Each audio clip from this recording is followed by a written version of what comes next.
qui t'appelle encore? Qu'est-ce que t'aimes, là? C'est quoi ton produit préféré? C'est quoi ton action favorite à faire avec tes clients? Le rappeler pour dire que c'est accepté. Ça, c'est le fun. Mais tout le processus de... Moi, ça m'excite encore quand le client m'écrit et me dit Hey, j'ai une offre d'achat acceptée. Je suis comme je suis toute énervée. Je réponds tout de suite. Je suis dans le téléphone. On dirait que je suis aussi énervée qu'eux autres. Puis pour avoir acheté plusieurs propriétés, vendues, achetées, puis vécu le processus de financement, que soit dit en passant, je ne sais pas pourquoi.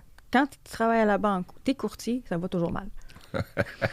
Puis moi, ça a tellement mal été pratiquement toutes mes transactions que je m'assure que ça aille bien poursuivre mes clients. Fait que ce qui m'aime encore, c'est ce petit étincelle-là que moi-même j'ai. Je le sais, c'est quoi le feeling d'avoir une offre d'achat, d'avoir un enjeu financier, d'avoir un délai à respecter. Puis j'ai encore du fun à faire ma job. Je chouchoute beaucoup mes clients. Je suis pas... je suis pas maman, mais je suis une maman d'hypothèque. Je dis tout le temps ça.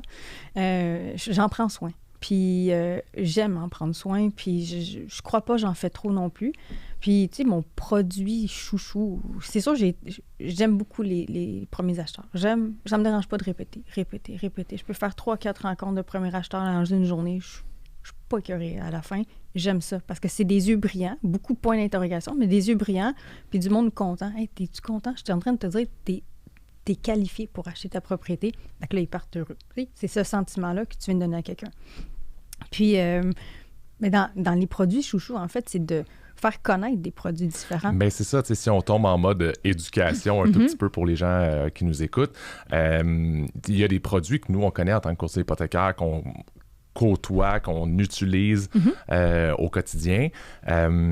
Évidemment, on est in the know, là, on est en arrière, on les voit passer, on voit les prêteurs nous font des présentations pour qu'on les connaisse, etc. Mais ces présentations-là sont très rarement faites au commun des mortels. Je sais pas si je suis en train de dire que je suis pas un commun des mortels, moi, mais à monsieur et madame tout le monde. Donc, tu aurais-tu quelque chose que tu dirais, hey, ça, il faut que vous connaissiez ça. Tout le monde devrait connaître ça. Tout le monde devrait pas nécessairement savoir comment appliquer pour, pas nécessairement savoir comment l'optimiser, mais au moins savoir que ça existe. Bien, les marges de crédit hypothécaire.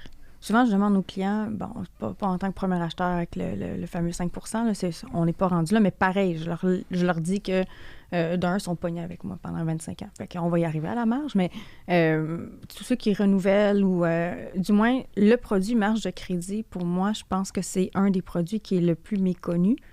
Là, souvent, je leur dis, avez-vous une marge de crédit hypothécaire? Ils me disent oui. Je regardais le registre foncier, t'en as pas. Ils se mêlent beaucoup avec une marge de crédit personnel.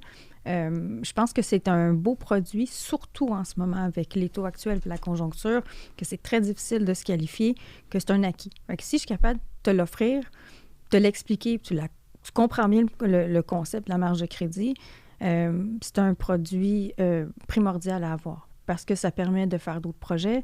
On a des projets de rénovation, on peut les faire dans 1, 2, 3, 4 ans. Tant et son temps qu'on n'utilise pas la marge, on ne la paye pas. Je pense que toute personne qui a un certain respect de son budget ou une facilité à ne pas trop dépenser. Parce que moi, je le dis tout le temps, c'est comme un compte de banque, mais tu retires de ta maison au lieu de ton compte de banque. Fait que je pense que ça, c'est un produit qu'on devrait tous connaître, du moins, puis choisir par la suite si ça nous convient ou pas. Parce que la marge, on en entend parler souvent, les marges hypothécaires. Puis je trouve des fois à la mauvaise presse, tu sais, où est-ce que les médias, des fois, vont dire « Ah oui, les gens utilisent leur maison comme un guichet automatique. » Fait que les gens on en parlait même d'ailleurs avant le podcast tantôt, comme quoi, est-ce que les gens vont un jour arrêter de payer leur maison? Tu sais, tu vas toujours être en train de juste payer les intérêts de ton hypothèque, puis de refinancer, puis remettre ça à marge, etc. Est-ce que tu as des clients, tu dois avoir des clients qui sont craintifs par rapport à ça? Parce que non, moi, donne-moi pas accès à de l'argent, c'est sûr que je vais l'utiliser. Bien, il y en a qui se connaissent. Il y en a qui m'ont dit, je dis, oh, non, j'en veux plus. Ils se connaissent. Je peux l'autoriser pareil, mais pas le mettre accessible. Ça se fait. Mais, tu sais, ces gens-là, je vais être dans le respect de, ils n'en veulent pas, on leur en donne pas. S'ils disent non, c'est non. Mais sinon, moi, je le vois comme un produit positif, encore une fois, parce que, j'aurai jamais le contrôle de si la personne s'en va s'acheter une voiture ou une sacoche ou peu importe avec. Je pourrais pas le savoir. Mais si on planifie l'obtention d'une marge de crédit dans le but d'un projet, l'achat d'un immeuble à revenu, mise de fonds pour un chalet, par exemple. C'est tous des projets qu'on a préparés. Donc, la marge de crédit, elle va servir à ça. Il y en a des gens, effectivement, qui ne vont jamais payer soit leur immeuble ou soit leur propriété. C'est des stratégies souvent fiscales. Donc, je pense que c'est pas nécessairement pour monsieur, madame, tout le monde. C'est accessible à monsieur, madame, tout le monde. Mais encore une fois, tu sais, quand je rencontre les clients et je leur parle de la marge, c'est avant de parler de produits, je leur dis c'est quoi vos projets sur du court, moyen, long terme. Si quelqu'un me dit je veux m'acheter un immeuble ou je veux m'acheter un chalet, bien, OK, de où tu vas prendre ta mise de fonds? Ben, je sais pas, je vais peut-être refinancer ma maison, mais là, on part.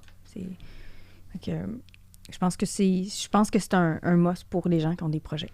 Oui, puis tu sais, on parle de projets, puis avec un petit sourire au coin de la bouche, on va dire « Ah ouais, il faut qu'il s'achète une voiture, il va mettre ça sur sa marge. Il faut qu'il s'achète une sacoche, il va mettre ça sur sa marge. » Mais des fois, il faut s'acheter une voiture.